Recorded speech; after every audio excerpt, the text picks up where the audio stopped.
Confusion confusion confusion. CUET UG जो लोग देने जा रहे हैं उनको बहुत ज़्यादा कंफ्यूजन है। जैसा कि मैं पहले भी आपको बता चुकी हूँ कि CUET UG में क्या आएगा क्या नहीं आएगा, परफॉर्मिंग आर्ट्स क्या है, डांस क्या है और जनरल टेस्ट क्या है, इसके बारे में कई बार जानकारी दी जा चुकी है, लेकिन फिर भी लोगों को बहुत ज़्यादा कंफ्यूजन है। तो उस कंफ्यूजन को आज हम क्लियर करते हैं। आज इस वीडियो में मैं वो सारी चीज़ें आपको बताऊंगी कि BHU में या फिर किसी अन्य जगह पे, मतलब जहाँ पे फैकल्टी ऑफ परफॉर्मिंग आर्ट्स है, तो वहाँ पे एडमिशन का प्रोसेस क्या रहेगा, कैसे होगा, क्या तैयारी होनी चाहिए, जनरल टेस्ट क्यों इम्पोर्टेंट है, इन सारी बातों को जानने के लिए आप जो है वो इस वीडियो को पूरा देखिए, ध्यान से सुनिए, एक पेपर पेन लेके बैठ जाइए, क्योंकि जो इंटर करके ग्रेजुएशन में जा रहे हैं उनको बहुत ज़्यादा कंफ्यूजन है और उसमें जो सिलेबस दिया हुआ है उसको देख के बिल्कुल भी घबराइएगा नहीं। मैं धीरे धीरे आराम से एक एक चीज़ें बता रही हूँ, खास करके उन लोगों के लिए जो डांस और परफॉर्मिंग आर्ट्स के किसी भी सब्जेक्ट को लेके अपना ग्रेजुएशन करना चाहते हैं, यानी BPA। Welcome to our channel dance joy passion ambition. मैं मीनाक्षी, आप सबका स्वागत है। अब आपको सबसे पहले पॉइंट पे हम आ जाते हैं, CUET UG। इसमें जनरल टेस्ट पढ़ना है कि नहीं पढ़ना है, बहुत लोगों ने ये क्वेश्चन पूछा। तो इसका आंसर हाँ भी है और ना भी है। वो इसलिए क्योंकि कुछ लोग ऐसे होते हैं जो सिर्फ एक सब्जेक्ट को लेके चलते हैं कि हमें डांस या म्यूजिक या परफॉर्मिंग आर्ट्स के किसी एक सब्जेक्ट में कैरियर बनाना है। तो अगर वो सिर्फ एक सब्जेक्ट लेके चल रहे हैं, अगर इस बार उनका एडमिशन नहीं होता है तो वो नेक्स्ट ईयर फिर अप्लाई करेंगे, तो उनको जनरल टेस्ट की ज़रूरत नहीं पड़ेगी। लेकिन अगर कोई प्लान A प्लान B लेके चल रहे हैं कि जैसे डांस हॉबी में रहे और साथ में हम अपनी पढ़ाई भी करते रहे, तो पहली बात तो यह है कि काशी हिंदू विश्वविद्यालय में डिप्लोमा कोर्सेज बंद हो चुके हैं। अब वहाँ पे डांस, वोकल या इंस्ट्रूमेंटल का कोई भी हॉबी क्लास करके नहीं है, डायरेक्ट 4 साल का BPA हो गया है। ऐसी कंडीशन में जब आपने फॉर्म भरा होगा तो आपको 5 सब्जेक्ट भरने थे, जिसमें जनरल टेस्ट सबको देना है और साथ में उसके अलावा 3 सब्जेक्ट और देना होता है।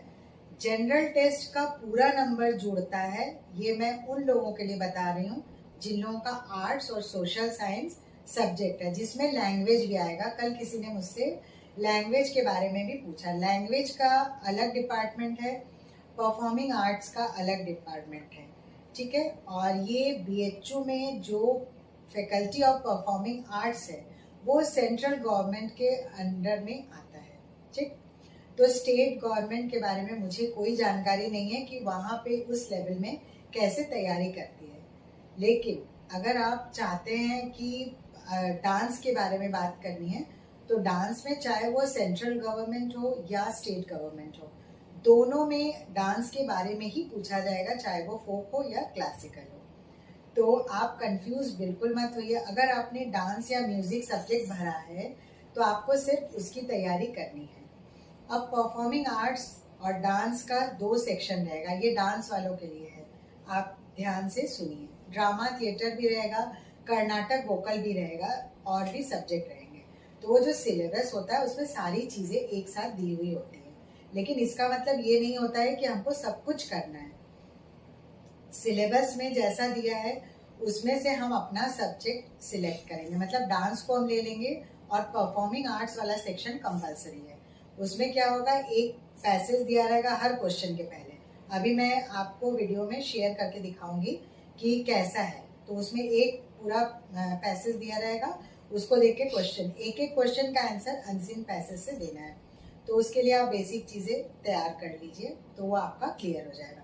फिर आ जाएगा जो डांस वाले स्टूडेंट्स हैं उनके लिए डांस वाला सेक्शन। तो डांस वाले सेक्शन में आप चले आएंगे तो फिर डांस से रिलेटेड सारी चीज़ें आपको देखने को मिलेंगी, जिसमें नाट्य धर्मी, लोक धर्मी जो हम लोग पढ़ते हैं, ब्रीफ इंट्रोडक्शन ऑफ नाट्य शास्त्र, अभिनय दर्पण, क्लासिकल डांस, फोक डांस, और इसके अलावा ज्वेलरी, कॉस्ट्यूम, मेकअप, और स्टेट लेवल में किस तरह के फोक डांसेस में कौन सा इंस्ट्रूमेंट यूज़ किया जाता है, वो सब आपको मिलेगा। तो इस वीडियो को देखने के साथ साथ आप प्लेलिस्ट को चेक करिए, जिसमें मेरा एक प्लेलिस्ट है CUET UG PG। तो उसमें हमने क्या किया है कि जो NTA नेशनल टेस्टिंग एजेंसी, उनके द्वारा जो जारी किया गया सिलेबस है, उसके आधार पे सारा वीडियो मेरा बना हुआ है। तो जब आप उनको देखेंगे तब आपको समझ में आएगा कि क्या पूछा जाता है, क्या नहीं पूछा जाता है। दूसरी बात ये है, माइनस मार्किंग होती है, तो आंसर देते समय बहुत ध्यान से, मतलब आप जरा भी जिसमें कंफ्यूजन हो उसको मत दीजिए, ठीक है।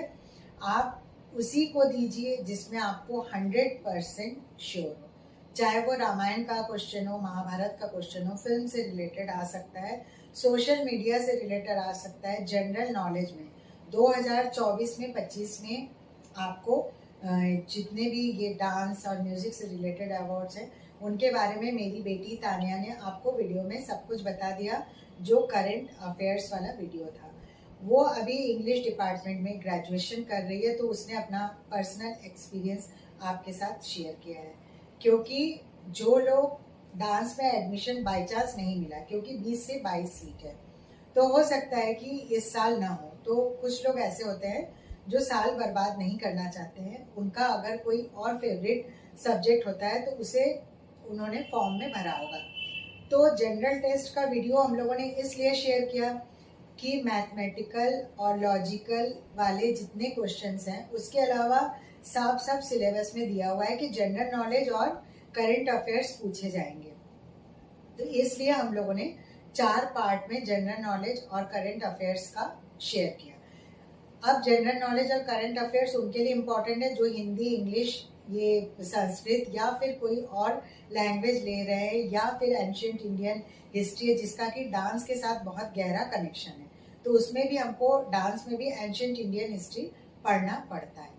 प्लस महिला महाविद्यालय में डांस के साथ सब्सिडरी लेना है, परफॉर्मिंग आर्ट्स में भी डांस के साथ सब्सिडरी हो गया है, 4 साल का ग्रेजुएशन हो गया है, और सब्सिडरी सब्जेक्ट्स वही होंगे जो आपके डांस और म्यूजिक से रिलेटेड होंगे।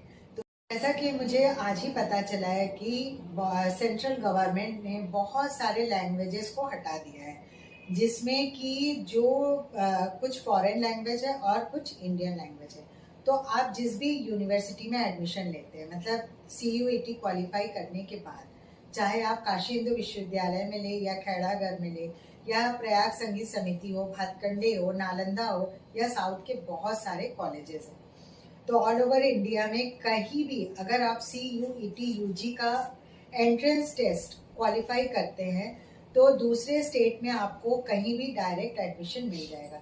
लेकिन एडमिशन उन्हीं जगहों पे आपको मिलेगा जिसका कि आपने फॉर्म में भरा हुआ है, जहां आपने ऑप्शन भरा है वहीं पे आपको मिलेगा। उसके साथ साथ जब फॉर्म भरने का टाइम आया था तो उसमें, और करेक्शन विंडो का भी टाइम आया, तो उसमें आपने 5 सब्जेक्ट भरे होंगे, और जो डांस वाले उन्होंने खाली डांस भरा होगा। तो हमारा फोकस मेन है कि किसी भी ऐसे एस्पिरेंट जो कि डांस का दे रहे हैं एग्जाम, उनको लॉस ना हो। अगर उनका नहीं हुआ तो वो जनरल टेस्ट पढ़ के तैयारी करके दूसरे सब्जेक्ट में एडमिशन ले सकते हैं। अब मन में सवाल ये आ रहा होगा कि अगर हमको बहुत अच्छा डांस करने आता है तो मेरा एडमिशन क्या हो जाएगा? एडमिशन तो हो जाएगा, लेकिन एडमिशन होना इतना आसान नहीं है, क्योंकि जो 20 और 22 सीट होते हैं, कथक में 20 से 22 और भरतनाट्यम में 20 से 22, ये मैक्सिमम मैं बता रही हूँ, जिसमें पेड सीट होता है और कुछ कोटा होता है, जिसमें फॉरेनर है, ST SC है, और जो इकोनॉमिकली वीकर सेक्शन EWS वाले हैं, स्टाफ कोटा है, ये सब शेड्यूल कास्ट है, शेड्यूल ट्राइब है। इनके एडमिशन के बाद फिर जनरल लोगों का नंबर आता है, मतलब जनरल टेस्ट दे के या फिर जो डांस का दिए हुए हैं, सब में वही बात लागू होती है। जनरल टेस्ट जो लोग दे रहे हैं उनको लैंग्वेज के साथ जनरल टेस्ट क्वालिफाई करना बहुत ज़रूरी होता है। लैंग्वेज का आपने जो भी एग्ज़ाम दिया है उसका 50% जुड़ेगा, मतलब अगर आपने 200 में एग्ज़ाम दिया है तो वो 100 हो जाएगा, और जितने मार्क्स मिले हैं उसका 50%, लेकिन जनरल टेस्ट का पूरा जुड़ेगा। तो जनरल सबसे इम्पोर्टेंट है, उसको नहीं छोड़ना है। और अगर डांस है तो आप परफॉर्मिंग आर्ट्स पे फोकस करिए, उसका भी हम लोगों ने काफ़ी सारा वीडियो दिया है। अब आपके मन में ये आ रहा होगा कि क्या क्या पूछा जाएगा, क्या कर्नाटक पूछा जाएगा, क्या हिंदुस्तानी वोकल पूछा जाएगा? हाँ, ऑफ कोर्स पूछा जाएगा। वो आपको परफॉर्मिंग आर्ट्स वाले सेक्शन में कर्नाटक वोकल से रिलेटेड बेसिक चीज़ें पूछी जाएंगी, परफॉर्मिंग आर्ट्स में इंस्ट्रूमेंटल रिलेटेड बेसिक चीज़ें पूछी जाएंगी। कुछ ऐसे जाने माने हमारे संगीतज्ञ हैं जिनका अभी देहांत हुआ है, उनके बारे में कुछ पूछा जा सकता है कि उनका कंट्रीब्यूशन क्या है। प्रदर्शनों की सूची पूछी जाती है और रिनाउंड डांस फेस्टिवल्स पूछे जाते हैं। अवार्ड्स क्या क्या 2024 में 25 में किसको क्या मिला ये पूछा जाता है।